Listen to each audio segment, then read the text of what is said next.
love Wednesday nights. We hope you're enjoying these lectures. Just a couple things to remember. We have 2 more after tonight. Next week is one of our favorite nights. It's our Shark Tank night. And we have 5 students that have really successful new companies. I think all 5 of them have revenue and products and sales. Pitching to a panel of judges. And it's really a very entertaining evening. We think you'll enjoy that. And then our final lecture on April 10th is Paul Wiebel. Paul has built a very large multi-million-dollar company. He's an alumni of Utah State. He's coming in from New Jersey. He owns the company called EconoPack. So if you've ever been to Costco and you buy any food item that's packaged, that product comes from Paul's company. He's one of the largest manufacturer of packaged food items in the world. And we're going to be honoring him with an award, the Entrepreneur of the Year Award, as an alumni of Utah State University. Then 1 week after that, you do have one final paper due, which we've talked about, and it's in Canvas, so you need to read the instructions very carefully, but it's a final reflection paper on what did you learn during this class. And the instructions are in Canvas. It needs to be 3 to 4 pages, at least 3 pages long, and you just summarize some of the key points. Don't stress out about it. You just have to summarize some things that you learned in this class. If you kept your notes or took pictures of your notes, you'll have a list of things from each speaker. But just reflect on what you heard, what you learned, and how you might apply that in your life and your career. And that paper's due 1 week after our last lecture, and then you all get a passing grade, as long as you've come to 9 of the 10 lectures, okay? If you've missed for some reason and you haven't contacted me, and there was some reason why you couldn't be here the night you missed, if it's more than one of those, just please email me, text me, and we'll talk through it, and we'll figure something out, all right? So with that, we're going to turn the time over to Emily. She's going to introduce Jill, our speaker tonight, and we're just so excited to have Jill with us, the founder of Motherly, a very successful organization, and I think you're going to love hearing from her.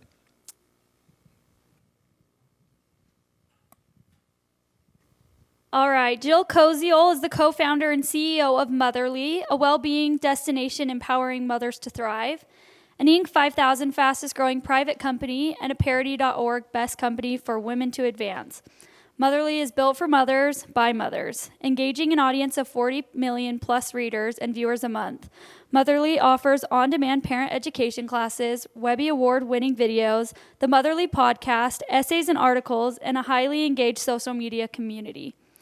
Co-author of the Motherly Guide to Becoming Mama, Redefining the Pregnancy, Birth, and Postpartum Journey, and This Is Motherhood, a Motherly collection of reflections and practices, Jill is passionate about serving and empowering women and mothers because when mamas are successful, everyone wins. She's an advocate for families, female founders, and how to thrive with multiple sclerosis. Jill thrives in Park City, Utah, with her husband and 2 daughters. So, Jill, we're just going to turn the time over to you, and you're welcome to share your presentation with us. I think before I take you through the full story of Motherly and the lessons and the such that I think could be applicable to you, a little bit on my background. So I am from a very rural community in Southern Maryland. I am a first-generation college student myself, and I majored in political science and economics in undergrad. And then I was at Georgetown for international security studies for my master's degree. And I worked, before becoming an entrepreneur, I was working in the defense intelligence community and across a lot of 3-letter agencies, actually. And when I came to Silicon Valley, my husband went to the Naval Academy and was a submarine officer. And when we came to Silicon Valley for him to go to business school, actually, I got that entrepreneurship bug. And growing up, my father was a small business entrepreneur in our community. And I saw what it meant to our family to watch the ebbs and flows of this and the pillar in the community that he ultimately became. And at the dinner table at night, we didn't just talk about our day and, the children. I have 3 brothers. We didn't just talk about our day. We talked about business. And over the years, I really picked up things just through those conversations. And he was a general contractor and did some commercial real estate development over the years. And I really feel as though those conversations at the dinner table are what made entrepreneurship not feel so out of reach for me. And so when my husband was in business school, I got entrepreneurial, and I had a 6-month-old daughter when we first moved there. We did. And I invented, patented, and brought to market a baby goods product called the Swingies. This product, I ultimately, after getting it patented and creating a brand around it, I had it placed in all Babies R Us. Some of you might have remembered the store. There used to be tons and tons of them around the country. So I had the product placed in every Babies R Us around the country, and then I exited it to an outdoor adventure company. I licensed it and the brand. And so I really cut my teeth and made a lot of the first-time mistakes when it came to starting a business with that first business. Then about 2 weeks after exiting that business, I got my phone call from my now co-founder, Liz Kennedy. Which brings me then to Motherly, and the story of Motherly and the things along the way. There's actually 7 items that I'd recommend we kind of walk through in this business formation and all the way to an exit. We brought on a majority owner and investor in May, actually, of 23. So there's 7 items. The first is select a founder with the same care that you would select a spouse. And I know you've heard before that it's a really, tight partnership and how important it is to have to make sure that founder dynamics are really solid. You've probably heard in a class at some point that the number one businesses fail is actually because of problems inside that founder relationship. But it's a lot more complicated than that. And when I say think of it and take the same care as you do when deciding who you're going to marry, as you do and who you have as your business partner, it comes down to a couple things. One is value alignment, and that's where it's like a spouse. Because similar to when you decide who you're going to marry, if you decide to get married, you want there to be some underlying value alignment that connects you. If your values are the same, then you're starting off from the same foot. You know that you can give each other the benefit of the doubt because there's an understanding in those values. And for Liz and I, candidly, that was really important. And we just got lucky because, by the way, I didn't know any of these rules when I selected my co-founder. We definitely got lucky. But Liz and I had parallel lives for quite some time. She was an award-winning journalist and editor from the Washington Post. Her husband had also gone to the Naval Academy and was served in the military and then went to business school as well. We both were at Georgetown at the exact same time, her as an undergrad, me as a graduate student. We had children within about 6 weeks of each other, twice. She has 5 children now, but twice we had them very close together in time frame. She also had parents who were entrepreneurs. She had seen the tough side of entrepreneurship, and we both are practicing Catholics. And so these are a lot of things that we didn't actually talk about in the very beginning, but that those shared experiences and that shared background, even though we had completely different lives and upbringings, really allowed us to have a connection that mattered in business in the same way it does in a marriage. The second is that we have a very complementary skill set. There's really no overlap, candidly. Liz is the content side. I am the business side. We see the world incredibly different. We parent very different. And when you're running a company about parenting, that's important. And so the fact that we had very different skill sets was really an asset because they were complementary. And the fact that they didn't have overlap meant that we could give true professional respect to one another, meaning that I didn't question her content calls. She didn't question my business calls. We would talk about things. We would maybe come at it from different perspectives. But ultimately, we always have had immense amount of respect for one another. We also, and this can be even more challenging for women, we had really challenging conversations very early on. We talked about our egos. We said what mattered to us. And in the early days, Liz is the one who actually came to me with the idea for Motherly, which I'll get to. And so when we were talking about equity, as an example, and we were talking about title in the beginning days, she said, I've got a little ego around this. Like, I don't know you all that well just yet. This is my idea that I'm coming to you with. I think maybe I want to be the CEO. I'm not sure. And I had to give a little bit of time and space for that. And I really respected that she was willing to be vulnerable and to share how she was feeling and that she had some ego in this. And when we went to our accelerator, based in the San Francisco Bay Area, when it was time for our demo day, we launched out of Google headquarters in New York in 2015. And when it was time for that demo day, they had to put down, who's the CEO? What's the title here? And Liz, this is only 4 months into launching Motherly, Liz said, oh, it's clearly Jill. Like, not even a question. I had earned that trust and respect over time, and we'd had the hard conversations, and it enabled us to be able to move forward with, we had the moments of conflict early on so that we could smooth sail through the hard stuff later, and we could lean back on those shared experiences. And so again, that first lesson that I'd share with you, and that for me has been very important in founding Motherly, is to select a founder with the same care as you would a spouse.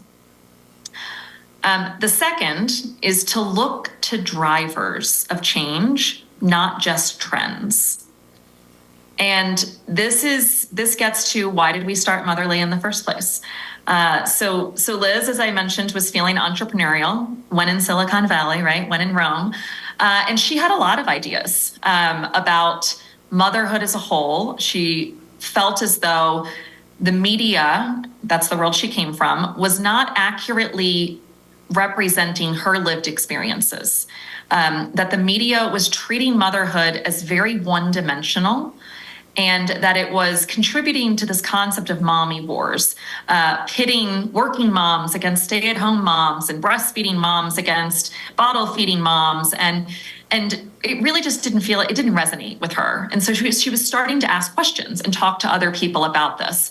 And so I went back to my consulting days and my intelligence days, and I said, if we're gonna build a brand that has generational longevity, it can't just be about a trend. We're focusing on this millennial generation that was just coming of age in 2015, and we can't just think about the trends. What is really a driver of change that has happened and that is going to be forevermore, or for a very, very long time, be true? And for us, there were three. And now, 9 years later, these are still true. And they still drive who and what Motherly is. And so the first is that for the first time in history, in the millennial generation, and now with Gen Z as well, women are more educated than men. That is a stark change from the past. And that has changed a lot. That changes the purchase power that women have. That changes the power dynamics inside relationships and inside families. That means that women are having children later in life, and that, candidly, they have a fully formed identity before they become mothers in many cases. The average age now of a woman who becomes a mother is around 26 years old, and it's steadily going up. For a college-educated woman, it tends to be even later. Case in point, my mother was 23 when she had me. I was 31 when I had my first child. And in those years, from 23 to 31, an entire multidimensional identity comes to bear. And so these women, when they have children, because they're so educated, they often tend to be in the middle of their careers, middle management level. And so not only is she concerned about the health and well-being of her child, and that's paramount, and her own health, she's also nervous about losing her identity. And this is a shift, because when you have a child at, in your late teens or very early 20s, that motherhood is actually the defining part of your identity. And so for someone who's waited a bit longer, because of their education in many cases, that nervousness around identity is paramount. So that's the first driver, is that women are now more educated. The second, not a big surprise to any of you, but the millennials and now Gen Z and forevermore are the first digital natives. And so that means what they are expecting from an online experience is very different than even Gen X. And so we knew that this millennial generation, again, back in 2015, they were the first generation to plan their weddings online, really. And so when they came to then become parents, they had the same expectations as what the wedding industry had delivered for them. And they were incredibly let down. we had either back in 2015, we had message boards that were a race to the bottom, alarmist content that frankly just made you feel better about yourself when you read through them, but you couldn't find real expert information. Or you had incredibly academic, really dense content. There was no bite-sized content that was still expert-driven for an educated demographic, but that she could get on her mobile phone. And they were all just on websites. They weren't multi-platform. They weren't focused on video and social media and really meeting this person where they were. And so that second driver of change of being digital native was incredibly critical. Another reason was that digital natives can smell inauthenticity a mile away when it comes to digital brands. And so the authenticity and what a new mother was expecting from brands and the direct connection, the feedback loop that she was expecting was very, very different than previous generations. So that's number 2. So the third driver of change that we focused on was a purely demographic one.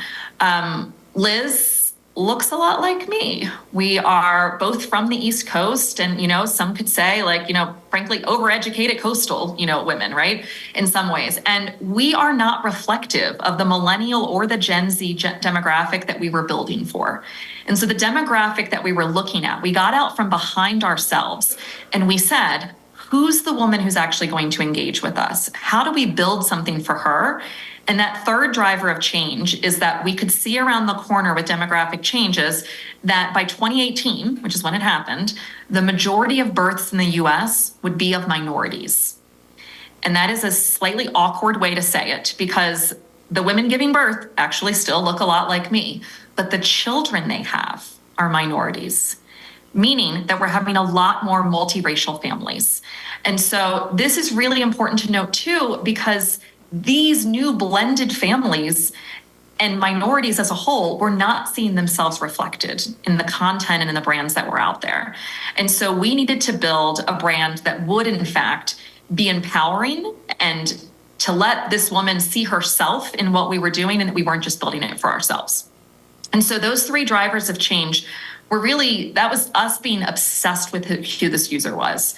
And to this day, we actually still run the largest statistically significant study of mothers every year because we need to know who this woman is so that we can build what she needs. And that is why we've been able to still continuously organically grow.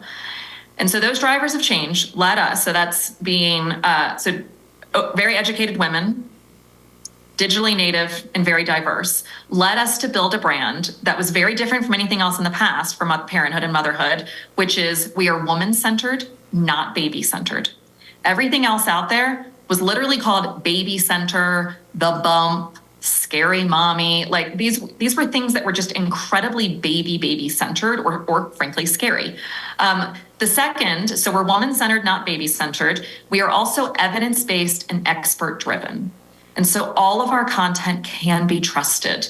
We've been on the forefront of AI, integrating it in media, and Motherly is one of the only closed places where you can get full AI, like ChatGPT-4 style content, conversations on Motherly with just our content, our thousands and thousands of articles and content there, because you can't trust what's out all over the internet, right? And so we've created a closed network on that to be able to answer questions for mom. The third is that we were going to build, so we were woman-centered, not baby-centered, expert-driven, and we were also empowering and non-judgmental. This generation and future generations are kind of a you do you generation. Like, don't tell me exactly what to do. Give me the information that I need to make the decision that's best for me and my family. And so that gets to, again, looking to drivers, not trends, to build the basis of your business. Because we all, if we're starting a business, want to build something that has generational longevity, right? That's going to be built to last. We want to build the next Nike, the next Disney, these businesses that can really endure. The third item is to fail fast. And you've probably heard that. These are kind of truisms of entrepreneurship. And so test and iterate, all of these kinds of things are absolutely true. But I take it I'll add a little spin on it for you. Maybe you've heard, maybe you haven't, that if you launch a product when you are proud of it, you waited too long. We launched Motherly. We had our first conversation in April of 2015, and we launched 6 weeks later, and what I now refer to as our alpha, because to call it our beta is like not even like appropriate. And we launched in our alpha 6 weeks later in Mother's Day, because we needed to have that feedback loop. We needed to see what was out there. And if we had waited until I felt good about that product, we would have felt too emotionally attached to what we built. I wouldn't have been open to feedback. And so if you wait until you're like, it's baked, it's ready, it's everything I ever wanted it to be, let's put it out in the world, everybody's gonna love it. Guess what? They're not gonna all love it. And you need that feedback loop to come back and forth with you. And so failing fast and fail frequently is really, really important to know. And to understand and start to see feedback is a gift. It is not a mandate for change. There are going to be times as an entrepreneur where you are going to get feedback and you're going to ignore it. I think it's Steve Jobs that said that like people don't know what they really want. And that is certainly the case. But if you get the constant feedback and you start talking about what you're building, again, also one of the big mistakes entrepreneurs make is not talking about what they're doing, thinking someone's going to steal it from them. Scream it from the rooftops. It is so hard to launch a business and stick with it. People are not going to steal your idea, and you won't get the serendipity and the feedback if you don't talk about it and talk about it constantly and be open to that feedback. It's great preparation in those early days for talking to investors, frankly, and to start to help yourself see, like, I'm hearing that every time I show something to someone, everyone seems to comment on this one thing, or everyone gets stuck on this one place. If you had spent forever building out that one little, feature on your product, you wouldn't be comfortable killing the puppies, as we say. You've got to be willing to kill the cute, cuddly thing that you think is going to change the world and is going to be amazing. And so an example of that for us was digital education. Entrepreneurs, if you're good, you're thinking 10 years ahead of where people are sometimes. And you're building things that through drivers of change and the such you believe they're going to want, but sometimes they're just not ready for it. And so for us, digital education was part of that. Back in 2017, actually, we built our first, the beginnings of a digital education platform. And, the concept, we had a pretty big audience at that point. We were like, if we build it, they will come. This is going to be amazing. Parents aren't going to go to the hospital anymore and take their parenting classes. They're going to come to Motherly. It's going to be awesome. They did not come in 2017. We were too early. They were digital natives, but they weren't digital natives in the same way Gen Z is digital natives. COVID hadn't happened. A digital world with video education like this today hadn't happened yet. We relaunched it later, and now it's wildly successful. So we had to kill that puppy then to resuscitate it later when the world was ready. But we had to be willing to stop and to just shut it down. And that was hard to do because we'd put a lot into it. But we didn't wait until it was the only thing we had to offer and that we thought it was perfectly baked. So we were willing to do that. So again, fail fast, fail frequently. Next, and I hope in today's business school classrooms they're talking about this, but every venture isn't right for venture capital. So Liz and I, again, we had an alpha. We got accepted into an accelerator. We were in San Francisco. We were riding the train back to Menlo Park every day to meet with this accelerator. We were the first only 2 women founded company in this accelerator. We were blazing new trails. We were also moms. We were the only parents ever in the accelerator as well. And we went out to demo day, and we knew that we had it. We knew that we were off to an amazing start. I mean, we were launching out at Google headquarters in New York and in San Francisco, and we had so much positive feedback, and then crickets in those early days. And we walked up and down Sand Hill Road, which is this road in Menlo Park, where a lot of venture capitals have their offices. And we would effectively, not literally, they're kind of spread out, but we would, walk up and down Sand Hill Road as 2 millennial mothers talking about building a business on motherhood. And back then, 2015, 2016, the investors were all white men, candidly. And they would say, the vibe we got was, oh, aren't you cute? I'm going to go talk to my mom about this, and my wife and my executive assistant about this. And, like, wish you the best. And it was really incredibly challenging in those early days because they were hearing motherhood and putting up a big wall immediately, not recognizing that the total addressable market is massive and that mothers make 85% of the purchase decisions in this country. If you have any product out in the world, it's a mother that's making the decision about what you're doing with it, about whether it's getting bought or not. That is from auto purchases to clothes to healthcare to groceries. I mean, you name it, a mom is ultimately making the decision related to it. And the world has caught on to this now, but back then they didn't. And so we did angel rounds. And we just kept chugging along. I remember our first staff, our writers, the first writers that we had in the beginning as a content site to start, we were paying them $50 an article.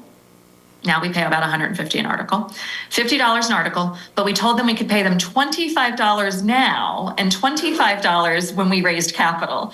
And so this gets to that in the early days, you've got to hire people that have passion and that are jackies of all trade. Over time, you start to hire people that are specialized and the best at what they do, and that changes. But really, in those early days, pushing up against whether you're going to raise venture capital, you've got to really look hard at it. Looking back now, this was in the height again of Silicon Valley and venture capital, but media is not inherently venture backable, candidly. Our entire premise was not media based. We went to go build this business because I was watching direct to consumer companies like the Warby Parkers of the world and others. I was watching them pick up their suitcases of cash and then drive them across town and dropping them off also in Menlo Park at Facebook and with Google. And so the Valley was, and frankly still is, investing in Google and Facebook, their dollars, because customer acquisition costs go up over time, not down. And so for Motherly, we were building an engagement engine, ultimately a customer acquisition engine through content organically that we could then ultimately convert to be our loyal consumers and ambassadors. And at the time, they just, similar to how sometimes your users aren't ready for what you're building, back then, the Valley investors as a whole just weren't ready for that. They weren't ready to hear that. Now they are. Now we're in a whole different world. Profitability is king. There's so many other avenues and mechanisms through which to raise capital too, and through which to become an entrepreneur. And so just know that every venture isn't right for venture capital. I'm happy to answer any questions on this later too. There's always a lot on this. I felt for the first 5 years of Motherly that I was constantly chasing our valuation and that I was working to just get to the valuation because of the scheme that is venture capital in a lot of ways. And I feel as though it priced us out of exits early on that could have been amazing and that could have provided Motherly with amazing opportunities. And so in retrospect, we did have a growth trajectory that was warranted venture capital returns and therefore investment. But now, if I were to do it today, I would try my hardest, frankly, to not raise venture capital dollars early on. And so we can talk more on that, but I do think it's important to note, and it's part of Motherly's story as well. One other thing I'll say is when you are raising capital, whomever that's through, make sure you're interviewing them too. These become your board. These become your bosses. Everybody's got a boss. If you're going to have a board of directors because you raise institutional capital, make sure you want to spend time with these people. Make sure you trust their judgment. Make sure they've been operators. There's nothing worse than a purely financial investor who hasn't been an operator. They don't get it. They don't understand it in the same ways. And also be willing to walk away. At one point, someone told us that we weren't getting through their gate of investing in us because we didn't have tech in the DNA of our founding team. We didn't have a technical co-founder. And I remember being crushed because this is a very big fund that I thought was going to do amazing for us. And there was so much alignment in every other way, but they couldn't get it past their investment committee. And in the end, I'm so happy that they had that gate and that we decided that wasn't going to be a good partnership, because I remain convicted that Motherly is not a tech company. It is tech enabled, and therefore outsourcing tech is the smartest thing to do. Because rather than me trying to grow that in-house at Motherly, where I am then, limited by the capabilities of my actual staff that I pay, by outsourcing tech, I can be spending a smaller amount of money and getting people that are laser focused on constantly being on the cutting edge of things. And so when it comes to tech, my plan was to outsource and do off the shelf as much as I could until I broke it. And then we'd build it in-house, which is what we've done. And so, not every venture is right for venture capital, and not every venture capital fund is right for your venture either, if you go that route. Number 5 lesson here is that passion and persistence are necessary for success. Obstacles will come. It is a roller coaster being a startup entrepreneur. And from the fundraising side of things, in my bio, you might have heard I'm an advocate for MS. 3 months after formally launching out Motherly, I was diagnosed with multiple sclerosis. I had 2 children, 4 and under. I was absolutely flabbergasted and really brought to my knees by that diagnosis and pushed through. But there are things that are going to happen in your life, that there are obstacles that you're going to face. So through Motherly, fundraising obstacles and challenges with normal things, problems with product launches, all the normal things you'd think. Then you layer on having children. Again, my co-founders had 5 children. 3 of them while at Motherly. I've had MS. We've had to deal with COVID right after closing our Series A, which was a blessing. We were fully capitalized, but with the majority working mother workforce. We've had to deal with inflation and bank failures. I mean, literally every bank we've ever been with is actually not in existence anymore. And so there's always something that's going to be coming at you in those hard days, in those days where you tell yourself, I could be doing something else with my life, right? The passion has to be there.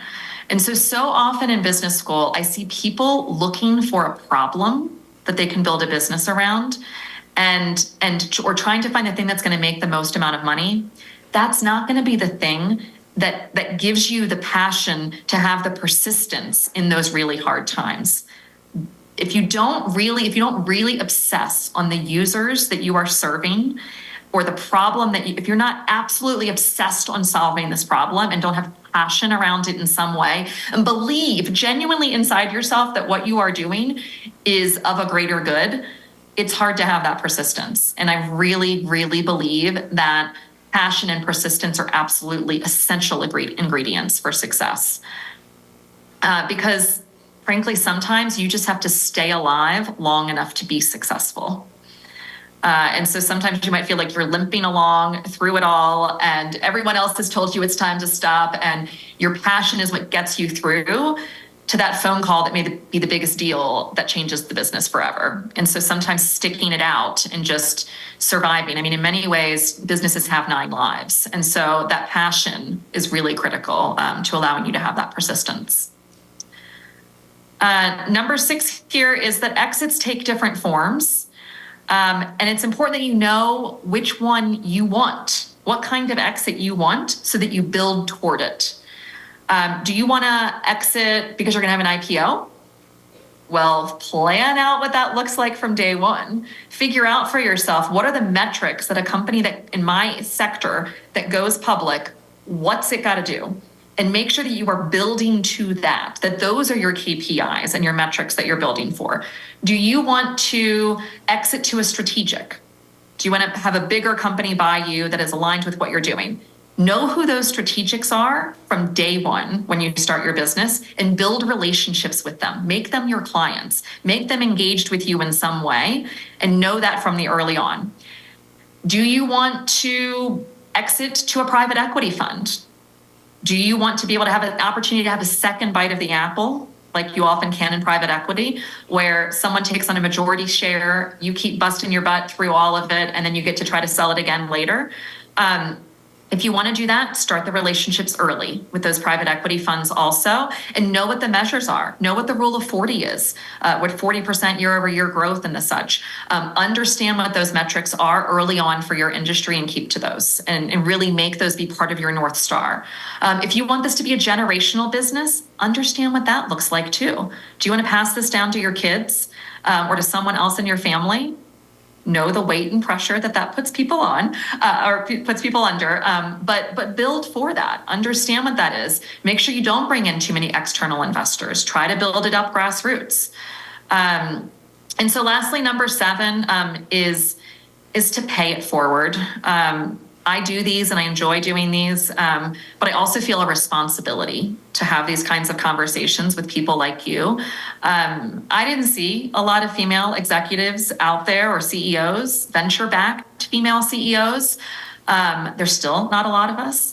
I didn't see a lot of people that, were first-generation college students doing what I'm doing.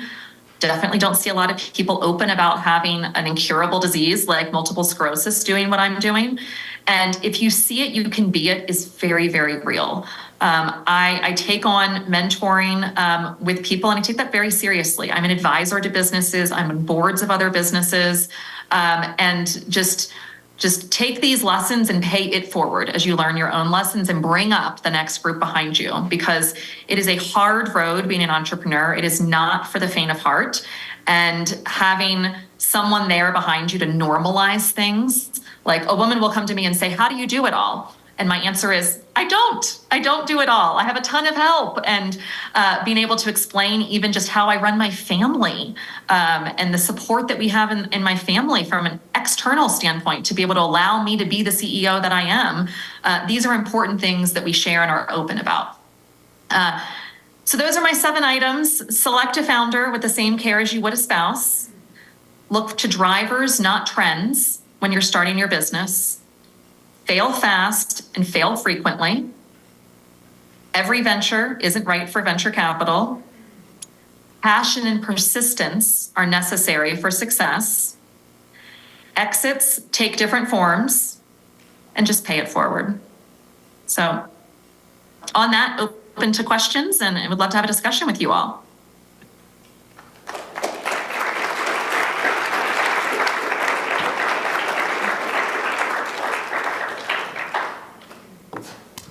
Okay, we are gonna, can you hear me on this? Okay, I'm gonna pass this mic around so they can hear you.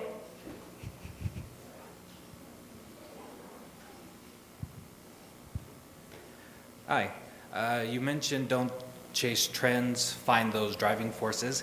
How do you find those forces? That seems to be the hardest part, is finding them. Yes, great question.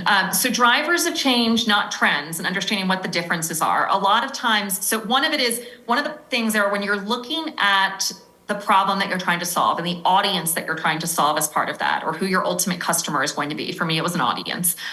You've got to do the top-down, bottom-up approach. And so you've got to do total addressable market. You've got to understand what are the demographics of those things? What are the items that are actually shifting and changing for that group that I'm trying to solve for? What is different today or about to be different in the future that will be different for a long time? And so it really is getting into the weeds of it and trying to figure out how can I see around into the future of it? Now, I learned this myself because the consulting firm that I worked with had a very futuristic approach. We didn't, like most, because again, we were looking at a lot of intelligence and defense contractors and the such. And so we weren't trying to look 5 years down the road. I was preparing these organizations for what was going to happen 25, 50 years later. And so we were actually, for every problem we were solving, we were identifying those 3 different drivers of change. And when you have 3 drivers of change, you can create a cube. One day if we're in person, I can explain this, but you can create a cube. And from that, you can create alternate futures of how those different drivers intersect. And so it's really what it comes down to, though, ultimately, is looking at what is changing amongst this group that is predictable in some way, that is based in data and in metrics, that is unlikely to revert back for some reason. But great question. And it's different for every industry.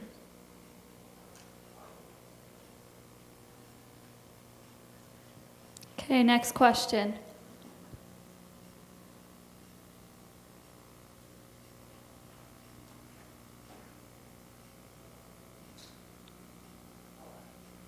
Mike has one. Jill, thanks. This was a fabulous lecture, and you gave so much valuable information. We're also not big fans of venture capital. We say an imperfect product in the market's better than a perfect product on a shelf, and try to grow with sales and then pivot. And then next after sales, if you need capital, maybe the angel route, and then private equity. So you said you may not have done it. How would you have grown your company without that venture capital? What would have been the alternative strategy you would have implemented? Yeah, so so again, we did raise venture capital. It's important whenever you hear any speaker talking about their business is kind of put yourself back in what the landscape was like when they were starting their businesses. And in 2015, I mean, we were still in kind of the heyday of all of this. And it was still at the time where I don't even know if Facebook was profitable at that point, when it was really around grow and build an audience and figure out how to monetize it later. And so that was the path that we were on, because we were partly trying to prove that this was a large audience that had a ton of purchase power. And so just growing it at scale was most important for us. In retrospect, because we had grown this audience so quickly and organically, I should have just monetized. We didn't monetize. We didn't monetize as a traditional media business for a very long time because, and this is on me, because I didn't want to build a media business. I wanted to use the content as a stepping stone to condition this woman that I ultimately but the brand influences and drives the purchase decisions for her, so that she could then convert and be a loyal ambassador and consumer. And so if I had not let my fear was, and I think it's true, you are what your revenue says you are. And so if we had leaned too much into the media revenue, we would have been a media company. But guess what? We became one anyway. So I should have just taken the cash along the way. And I should have monetized immediately and found ways to do that. And then we could have honestly self-funded. So leaning into profitability, always having a path to profitability is important. And that's something that, again, today's environment really requires in a way that it didn't in the past. And I think that's healthy. I think that's back to the business fundamentals of the small businesses that, I saw my father build. And those, you grow, you always know how you can be profitable. If you're going to lean into risk, into growth, you always know how to pull it back. And so you can raise, but raise for growth, right? Unless you've got a kind of business that's going to deliver the 1000x and that you can't possibly build without an immense amount of funding. I definitely encourage, show some product market fit, show some growth, and raise for growth, but only when you know that you always know the levers in your business to pull back to profitability.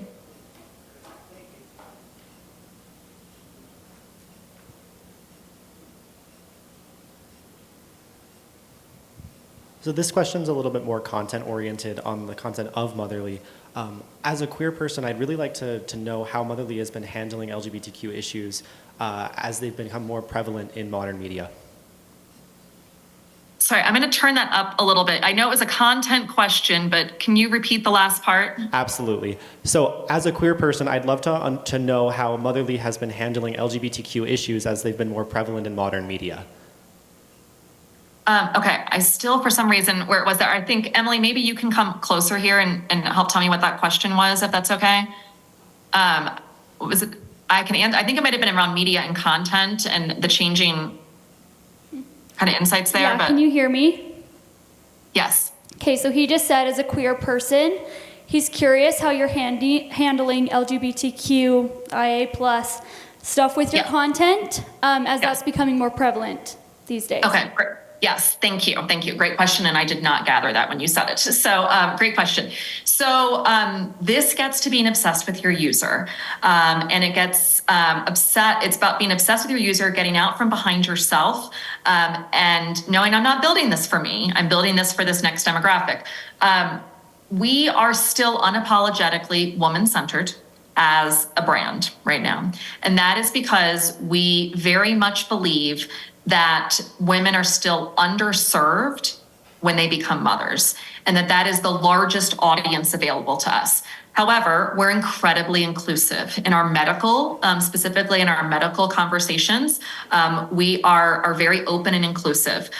We make sure in all of our content that we are, and especially in the imagery, that at least a quarter, and our goal is a third, which we, I think, hit most of the time, that a third of the images that we portray on Motherly are representing underserved areas. And so that might be based on size of people, frankly. It might be based on the color of their skin. It might be based on being LGBTQ and showing those differences in family structures and the such. We want to make sure that every mother finds a place in Motherly. But we go beyond that and those kind of identifiers that people have in serving it. We also do that when it comes to political issues. So it's important to me, and this is one kind of lasting stamp on the brand that I hope I've had, that we are not contributing to the polarization in this country, that we are facilitating discourse, not tamping it down in some way. And so we do that by leading with data. We survey the state of motherhood every year, 5,000 to 20,000 mothers every year. We then weight that data to the US Census to ensure that it's statistically significant and really a representation of the demographic of our country. And we ask really hard questions about things like politics and about people's identifications and the such. And we do not advocate for something at Motherly unless 75 to 80% of our audience is aligned on it. And so that means that we are not, as a company, as a brand, advocating for things related to gun control, climate change, or reproductive rights, because American mothers are not aligned on those topics. What they are aligned on, and so we'll create a safe place to have conversation and tell stories around that and try to get to some mutual understanding. But the things that we will advocate for, because moms are categorically aligned on these things, are paid family leave and affordable childcare. There's others also, but just to give you an example of that. And so I have said over the years that I would rather shut down Motherly than have it really contribute to the polarization. And that's different than a lot of businesses out there. I think many businesses have taken on a more political leaning, and I don't think that's, when you're trying to build a big business, you want to make sure that you stand for the things that you need to stand for, but you're also not polarizing other people. One of our brand things too is that we don't curse on Motherly. And I remember someone telling me, like, if you don't curse, you won't be relevant to millennials or to Gen Z. And my answer to that is, the absence of a curse word offends no one, but its presence offends some. So why do it? And so there are things that you have to decide who and what your brand is and where you show up and how you show up across so many different topics, including the one you mentioned. But for us, we are holding steady to that we are here to serve mothers, and mothers come in all different shapes and sizes and identifications and the such, and making sure that Motherly is an inclusive place for them.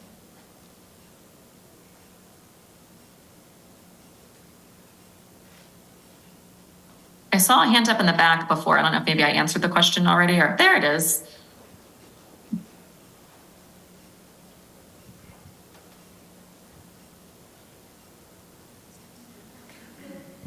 Hi, can you hear me? Yes. Sweet. So I've actually, as you were talking for us this past hour, I've been looking at your guys' website, and at first you see, I'm a single person, and I always had family members who tell me, hey, when are you going to get married? When are you going to have kids? And I'm like, I'm not ready for that yet, because I don't know what I'm supposed to be looking for. But looking at your website, I realized that there's a lot more that I don't know, but I feel like that my questions will be answered through this. So my question is, have you had a lot of people come to this website for help? And have you seen like a lot of good feedback and a lot of positive responses or even negative responses as well? Absolutely. Great question. So yes, there's, before the first time a woman really thinks about what she puts in and on her body is when she starts trying to conceive. And so so Motherly is, again, this woman-centered, expert-driven place for her to come to answer questions. And the most vulnerable time is during pregnancy and that first year of life. That first year of the baby's life. And that first year is so vulnerable because babies don't come with an instruction book. This is the thing, especially, having children maybe, after a degree and the such, like you accomplished person and you suddenly realize that this is the thing you want to do best in your life. That none of the rest of it actually matters at the end of the day, but being an amazing parent to this new tiny alien-looking child in the very beginning is the most important thing you've ever done, and you have no idea what you're doing. You spent all this time in school doing these other things. And so yes, people come to Motherly constantly to learn about what they don't even know what they don't know. And so the digital classes, the content, the Quinn, our AI chatbot, where they're able to come and ask questions, we're constantly getting new data from the questions they're asking to inform our content strategy. We also are getting, social media, digital world. Through social media, we get a very fast feedback loop. We make mistakes along the way, and some of it on political topics and the such. And we own up to them. We say we got it wrong. We're trying again. And I think over the years, we've earned the trust and the credibility from our audience to be able to make mistakes and to be able to help guide her and really hold her hand through this process. We also find a lot of content is increasingly being read by fathers too, which is amazing. And so, I hope one day you find it useful yourself.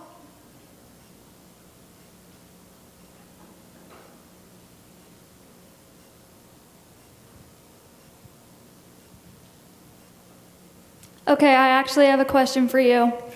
My question is at the beginning you talked about how your business partner was the one who originally had the idea for your business, and you earned that trust from her to get the position that you have.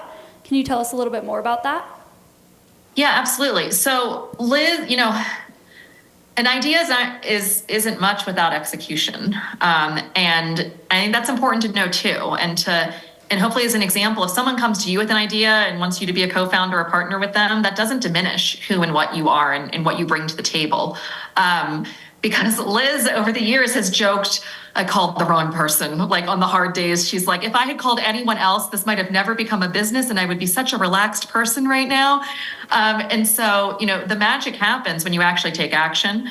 And so in the early days, because in my previous company, we had split things 50-50. And later, I was a little disgruntled, candidly, about it. I felt like I was working more. It had been my idea. And it didn't feel like the equity balance was appropriate.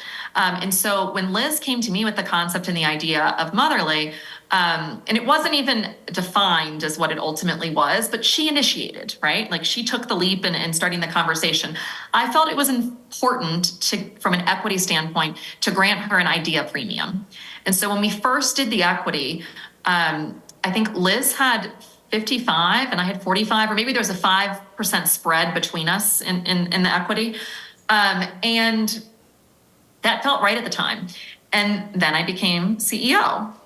And then over the years, Liz, took a step back from leading and running the content team.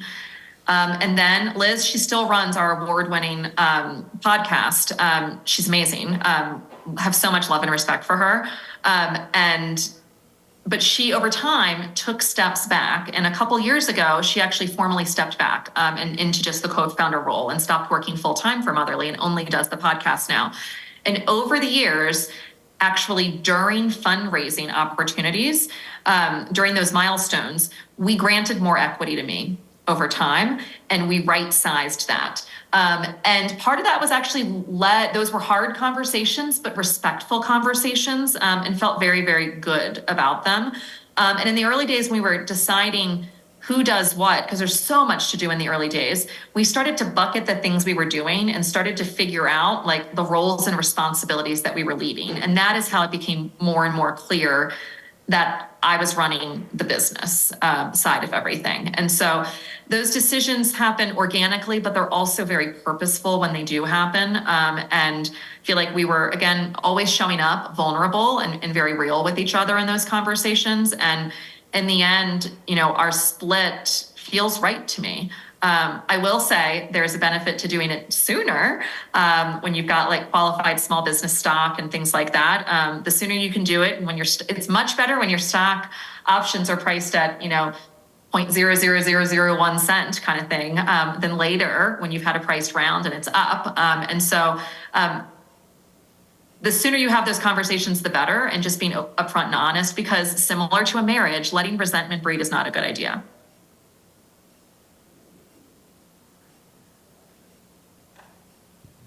Liz, thank you. This is Mike again. Just maybe a final question or two questions. How did you balance your personal life, your family life, while building this challenging business with all the difficulties that presents? And then maybe if you could just conclude with what type of exit have you just implemented? And then thank you so much. Absolutely. I heard the second one about explaining what our exit was and what type that was. What was the first part of that? Emily, maybe you could help me. The balance between family life and business life. Yes, there's no such thing as balance. They don't like equal out like that. So over the years, this is a great question. When my husband was in business school, he took a class from actually a very famous like Utah guy who was taught a class at GSB, and he would do the leadership class in the homes of his students. And so we hosted. And I remember overhearing the conversation. And at Stanford, I don't know if it's the case here, but at Stanford, there are a lot of spouses in business school. And so there were a couple groups of spouses at that dinner that were taking this class together. And one of the, and this person was telling their story and about how they couldn't have done any of this if it weren't for their spouse, and talking about, you know, their children and all the weight that was carried at home by their spouse. And one of the women in the class said, but we're both here. Like we both are high potential and want to like run businesses and do amazing things in the business world. Like, what do you say to us? And he said, and I salute him for his honesty. He's like, I have no idea how you're going to do it. He's like, I can't imagine it. He's like, it's going to be really hard. I don't know what you're going to do. And that really stuck with me. So balance. I fought hard with the word balance. I tried to think about work-life integration for a while too. That doesn't work really either. Work-life harmony is the term I'm trying to use now for it. And it ebbs and flows. It changes. I'm lucky to have a partner who supports me immensely. We take turns with our career and who's in kind of in first seat, who's kind of leading the way, and that we're willing to, who's going to have the longer nights or more travel, or who's going to get to lean into some risk a bit more for a period of time. And we take turns along the way. So that's part of it. And in the early days of Motherly, that work-life balance or harmony or integration was frankly impossible, because as the primary caregiver for my children, with my husband just starting his career outside of business school, we had no money. We had 2 kids, and me not working meant we needed childcare too. And we couldn't afford that. And so in those very early days, I had more energy apparently. I would work till 11 o'clock. I put the kids to bed at like 7. They were little, at like 7, and I'd work till 11 every single night. I'd work during nap time. My husband, my most productive day of the week was Saturday. My husband would take the kids for 4 hours, and I probably got 40 hours worth of work done in those 4 uninterrupted hours. And so you just hobble it together. Then as we started getting a little revenue in and we paid ourselves a little, I started to just have like the local, kid babysitter come over to help.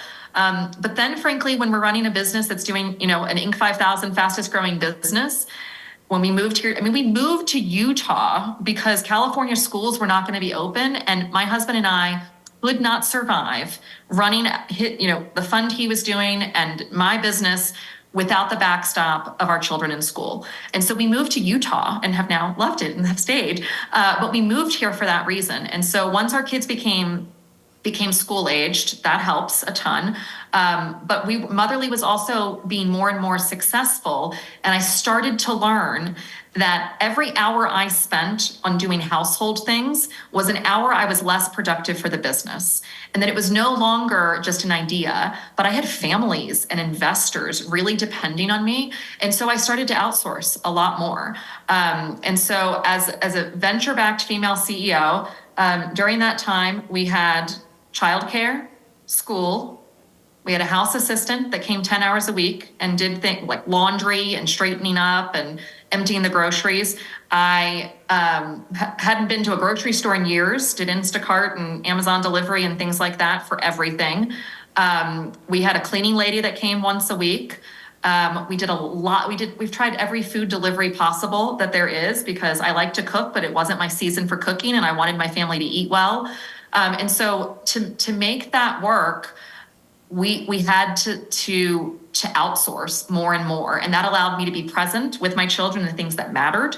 And I prioritized, being there for bedtime with them and making sure that the weekends that we were really together.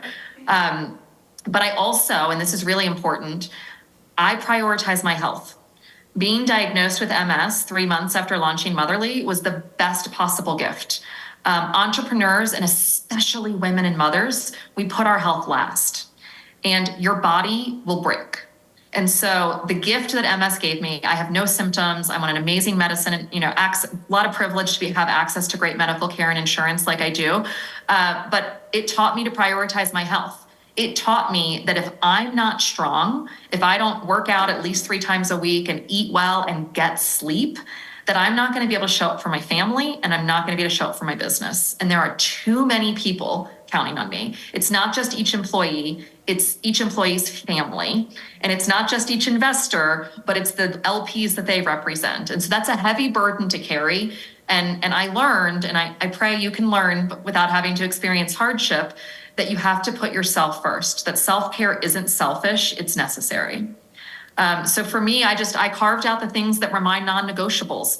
The first thing on my calendar are my workouts. Everything works around that. If I have to move it, it's not a cancel, it's a move on my schedule.